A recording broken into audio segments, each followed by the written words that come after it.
என்ன படிச்சிருக்கிறீங்க? MBA. MBA பண்ணியிருக்கிறீங்க. Right, okay. வரக்கூடிய கணவன் என்ன படிச்சிருக்கணும், எப்படி இருக்கணும்? இல்லை எது படிச்சிருந்தாலும் ஓகே தான் சார். SLC படிச்சுட்டு வந்தால் அப்புறம் இந்த மாதிரி ஒன்றும் கேளு. ப்ரொஃபஷனல் டிகிரி அல்லது PG முடிச்ச பையன்? ப்ரொஃபஷனல் டிகிரி பண்ணியிருக்க பையனாக இருக்கணும். சரிப்பா. அதுக்குரிய வேலையில் நல்ல கேரக்டர் இருக்கணும் ஃபர்ஸ்ட். சரி, இப்போ வந்து சமையல்னு வரும்போது நீங்களா இல்லை அவங்களா? அவங்களே அவங்க பண்ண நல்லா சாப்பிடுவாங்க. இன்னும் ஒரு ரெக்வஸ்ட் சொல்லுங்கம்மா.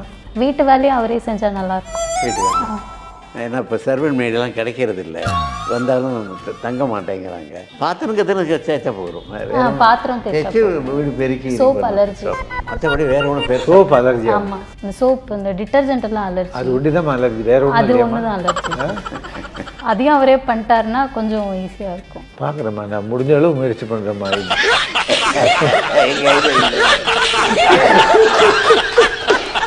நீங்கள் 2 பேர் லவ் மேரேஜா அரேஞ்ச் மேரேஜா? நான் வந்து லவ் மேரேஜா இல்லை. என்னது இல்லை? ஆமாம், இல்லை கேட்டுக்கிறேன். ஏன்னா எனக்கு தெரியாமல் ஏதாவது மீட் பண்ணிக்கிறேன். சார் ஏன் சார் என்னது இல்லை அப்படின்னு. அடுத்த பிரதர் நான் சொன்னேன் இல்லையா, நாகராஜான்ட்டு, அவங்க ஏதோ அரச பரசலாக லவ் மேரேஜ்னு சொன்னாங்க. என்னுடைய நாலேஜுக்கு ரொம்ப பெருசாக வந்தது இல்லை, அந்த டீட்டெயிலிங் நம்மள்கிட்ட இல்லை. என்னுடைய சிஸ்டர் வந்து நாங்கள் எல்லாம் பார்த்து வச்ச மாப்பிள்ளை. AR ரஹ்மான் அறிமுகப்படுத்தினது, கமல் அறிமுகப்படுத்தினது, ரஜினி அறிமுகப்படுத்தினது, இத்தனை பேரையும் இந்த ஃபீல்டு கொண்டு வந்து அறிமுகப்படுத்தினது வந்து K. பாலச்சந்தர், கவிதாலயா நடராஜனோட ஒரு ஜாயிண்ட் எஃபர்ட். அது ஆக்சுவலாக அப்படி தான் போச்சு. அது அந்த விதமாக, அதாவது இவங்க தொட்டா அந்த அந்த ஆள் பெரிய அப்படி ஒரு பெரிய மேஜிக் பண்ணிட்டு இருந்தாங்க. அப்போ வந்து அந்த ஃபேமிலி, அதாவது கவிதாலயாவில் K. பாலச்சந்தர் ஃபேமிலி வந்து கொஞ்சம் நல்ல ஹைட்டுக்கு போகும்போது, அவங்க ஃபேமிலியில் உள்ள பசங்க வந்து வளர்ந்து வரும்போது, நடராஜன் சார் என்ன பண்ண பிரமிட்னு சொல்லிட்டு ஒரு யூனிட் எடுத்துட்டு தனியாக இண்டிபெண்டாக ஆரம்பித்து அதில் இவ்வளோ படம் பண்ணார்.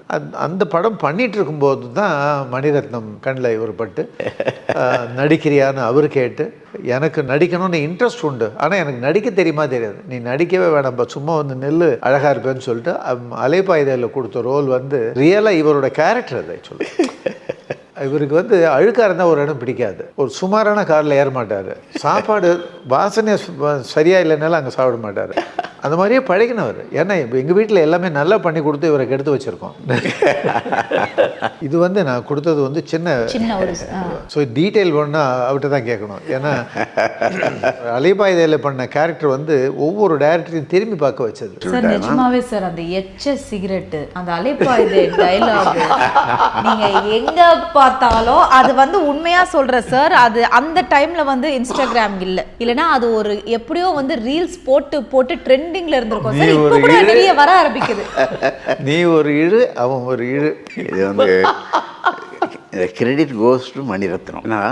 எனக்கு வந்து முதல்ல எங்களுடைய படங்களில் வந்து முத்துராமன் சார் வந்து நாங்கள் காஷ்மீரில் ஷூட் பண்ணும்போது ஒரு ஆர்டிஸ்ட் வரல, ஒரே ஒரு அலோன்னு சொல்லணுங்க, ஒரே ஒரு இதுதான் பண்ணணும்போது எனக்கு பயம். ஏன்னா கேமரா ஆன் ஆகி ஆக்ஷன் தான் வரும், வராது. பிகாஸ் அவ்வளவு கேமரா கான்ஷியஸு, டைலாக் தெரியாதுங்கிற மாதிரி ஒரு தன்னம்பிக்கை இல்லாத ஒரு இதில் இருந்து நான் ஒத்துக்கவே மாட்டேன். பாலச்சந்தர் பல டயத்தில் படா ஒரு சின்ன ரோல் பண்ணும்பா, ஐயோ கிட்ட வர மாட்டேன். ஏன்னா அவர்கிட்ட என்ன ஒரு கஷ்டம் என்னன்னா, சரியாக போயினோன்னா கச்சா முடியாது, அறிவு இருக்கா அவனுக்கு இல்லைங்க, அப்படி இல்லாமல் பாரு.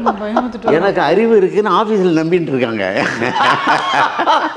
ஆஃபீஸில் 10 பேர் நம்ம கீழே சொல்கிறது கரெக்டாக இருக்கணும். அதனால நான் அந்த ரிஸ்க்கு அவர்கிட்ட எடுத்துக்கல.